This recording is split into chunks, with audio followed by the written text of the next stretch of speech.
কেন আলাদা কাতারে দাঁড়িয়েছিলেন উপদেষ্টা আসিফ, জানা গেল কারণ। রাজধানীর বাংলাদেশ চীন মৈত্রী সম্মেলন কেন্দ্রের পাশে পুরনো বাণিজ্য মেলার মাঠে এবার ঈদ উল ফিতরের নামাজের আয়োজন করে ঢাকা উত্তর সিটি কর্পোরেশন ডিএনসিসি।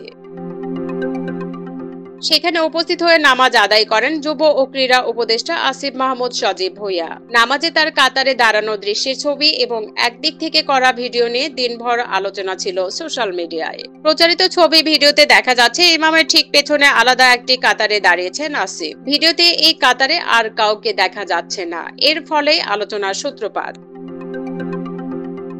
বিষয়টি নজরে এসেছে রিউমার স্ক্যানারের। ঈদের জামাতে আজ ইমামতি করেন কারি গোলাম মোস্তফা এবং বিকল্প ইমাম হিসেবে সঙ্গে ছিলেন মুফতি জুবায়ের আহমেদ আল আজহারি। রিউমার স্ক্যানার এ সংক্রান্ত একটা লাইভ ভিডিও খুঁজে বের করে সেটি বিশ্লেষণ করে দেখতে পায় আসিফ শুরুতে অন্য মুসল্লিদের সঙ্গে প্রথম কাতারেই দাঁড়িয়েছিলেন। নামাজ শুরুর আগে ইমাম সাহেব নামাজের জন্য সবাইকে দাঁড়াতে বলেন। বিকল্প ইমাম মুফতি জুবায়ের আহমেদ আল আজহারি তখন ইমামের হাতের ডান পাশে একটু পেছনে দাঁড়ান। মাইকে প্রথম কাতার থেকে যে কোনো একজনকে ইমামের বাম পাশে একটু পেছনে দাঁড়ানোর আহ্বান জানানো হয়। কয়েকজনের পরামর্শে আসিফ সামনে এসে দাঁড়ান। ভিডিওতে দেখে এটা নিশ্চিত হয়ে গেছে যে আসিফ শুরুতেই অন্য কাতারটিতে এসে দাঁড়াননি, ইমামের আহ্বান এবং পরবর্তীতে অন্যদের পরামর্শে এসে দাঁড়ান।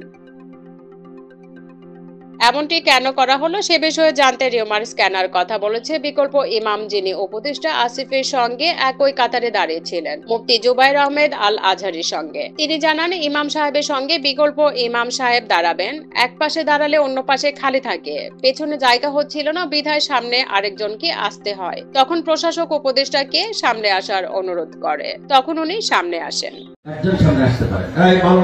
পলি আক্তার, SBS বাংলা।